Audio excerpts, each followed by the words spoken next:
Hello friends, welcome to digital study point Bangla.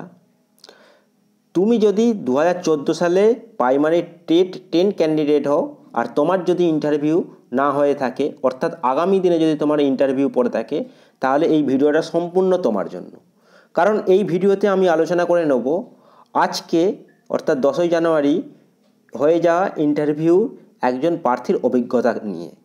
তাকে কী ধরনের প্রশ্ন করা হচ্ছে, এ থেকে তোমরা জানতে পেরে যাবে যে কোন কোন টপিক থেকে প্রশ্ন করা হচ্ছে এবং কোন কোন টপিকগুলো তোমাদেরকে দেখে যাওয়া উচিত, সেই বিষয়ে আলোচনা করব।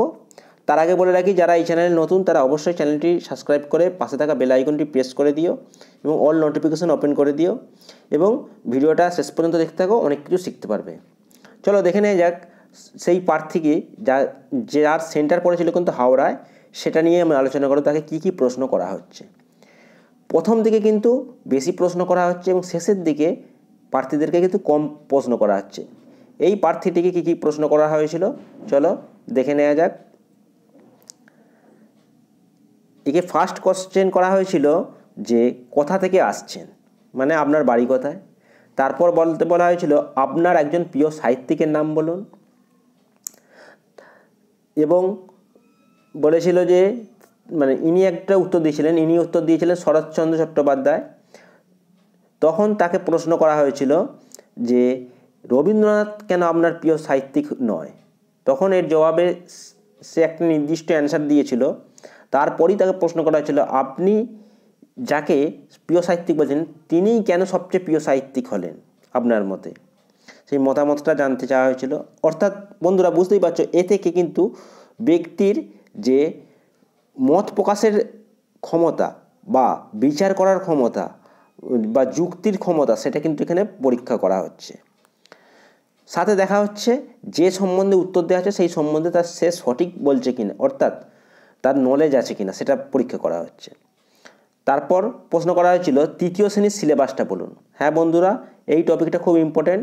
অর্থাৎ প্রাইমারির সমস্ত শ্রেণীর সিলেবাসগুলো, অর্থাৎ বিভিন্ন ক্লাসের যে বিভিন্ন বই রয়েছে সেই বইয়ের নামগুলো অবশ্যই জেনে যেতে হবে। তারপর প্রশ্ন করা হয়েছিল আপনার ক্লাসে একজন ছাত্র অসুস্থ হয়ে গেলে আপনি কি করবেন, মানে আপনার কি করণীয়। এটা সিচুয়েশান বেস একটা প্রশ্ন ধরা হয়েছে। তারপর বলা সেই অ্যান্সারটা দেওয়ার পর তখন সঙ্গে সঙ্গে প্রশ্ন করা হয় আচ্ছা ধরুন ছেলেটি অসুস্থ না হয়ে তার মাথা ফেটে গিয়েছিল, ঠিক আছে, সামান্য অসুস্থ না হয়ে মাথা ফেটে গিয়েছিল, তখন আপনি কি করবেন। তার অ্যান্সারটা দেওয়ার পর তাকে জিজ্ঞাসা করা হয়েছিল আপনার ক্লাসে যদি কোনো ছেলেরা হঠাৎ করে ডিস্টার্ব করতে শুরু করে তখন আপনি কিভাবে সেটাকে কন্ট্রোল করবেন। অর্থাৎ সেখানে সিচুয়েশান বেস একে শুধু প্রশ্ন করা হয়েছে এবং নিজের মত প্রকাশের উপর ভিত্তি করে। এর পরবর্তী ক্ষেত্রে আরও আমি ভিডিও নিয়ে আসবো এই ইন্টারভিউর অভিজ্ঞতা সম্বন্ধে।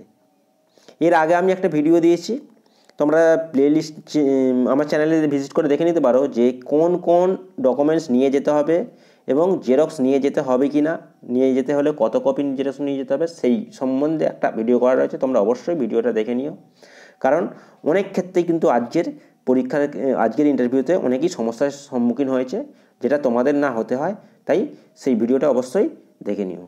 Thank you. ফিরে আসছি পরবর্তী ভিডিও নিয়ে। ততক্ষণ পর্যন্ত সুস্থ থেকো, ভালো থেকো। আর ভিডিওটা ভালো লাগলে অবশ্যই একটা লাইক এবং শেয়ার করে দিও।